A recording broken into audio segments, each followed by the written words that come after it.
দিয়ে দিলাম ভিনিগার 1 ঢাকনা। ভিজিয়ে রাখলাম মাংসগুলোকে।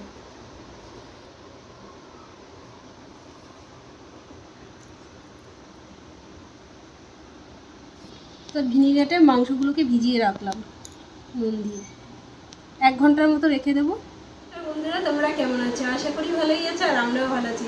আর অনিতা অফিসিয়াল চ্যানেলে শাক রেসিপি নিয়ে চলে এসেছি। আর এখানে নিয়ে নিচ্ছি 2টো পেঁয়াজ কেটে নিয়ে নিয়েছি, বেটে নেব শুকনো শুকনো করে। নিয়ে নিয়েছি আদা, নিয়ে নিয়েছি রসুন, এগুলো সব বেটে নেব। আর নিয়ে নিয়েছি কাঁচা লঙ্কা, 5-6টার মতো কাঁচা লঙ্কা দিয়ে দিচ্ছি। ভালো করে বেটে নিই শুকনো শুকনো করে। দিয়ে দিলাম জিরের গুঁড়ো 1 চামচ, 1 চামচ ধনের গুঁড়ো, দিয়ে দিলাম বেকিং পাউডার, দিয়ে দিলাম গোলমরিচের গুঁড়ো, এটা দিয়ে দিলাম সানরাইজের মিট মশলা,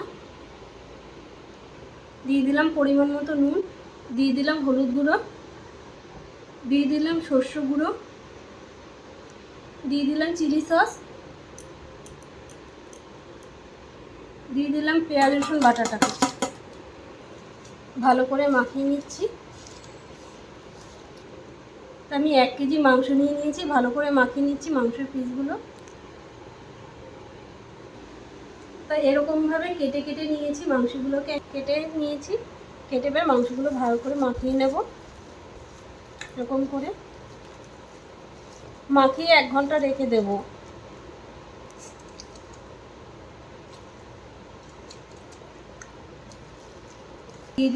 দিয়ে দিলাম পাতিলেবুর রস, রেখে দিচ্ছি 1 ঘন্টা।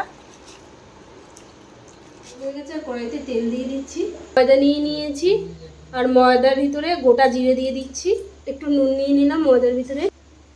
তাই যে মাংসের টুকরোগুলো ময়দার ভিতরে দিয়ে নিচ্ছি। এই যে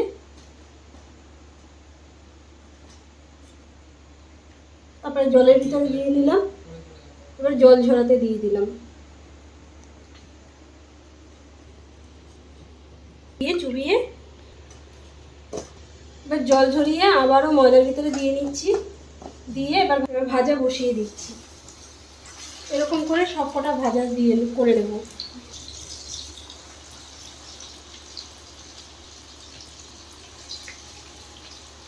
তো এগুলোকে উল্টে দিচ্ছি। এই যে দেখতেই পাচ্ছ কত সুন্দর হয়েছে। এই যে আমাদের রেডি হয়ে গেছে চিকেন রোস্ট। আর এই যে দেখো কত সুন্দর হয়েছে। আর দেখো পুরো একদম বেশ সুন্দর আর বেশ শক্ত শক্ত। সস দিয়ে খেয়ে নিচ্ছি, আর বেশ মুচমুচে হয়েছে, কিন্তু তা মুচমুচে হয়ে গেছে। এই যে তোমরা এরকম করে খেও, খুবই ভালো লাগবে। রেসিপিটা যদি তোমাদের ভালো লেগে থাকে লাইক শেয়ার কমেন্ট করে দেবে, আর সাবস্ক্রাইব করে দেবে। আর নিত্য নতুন রেসিপি দেখার জন্য আমাদের সঙ্গে থাকবে। আর দেখতেই পাচ্ছ কত সুন্দর হয়েছে, খেতে কিন্তু একদম দারুণ হয়েছে। এরকম তোমরাও কিন্তু করে খেও, খুবই ভালো লাগবে খেতে।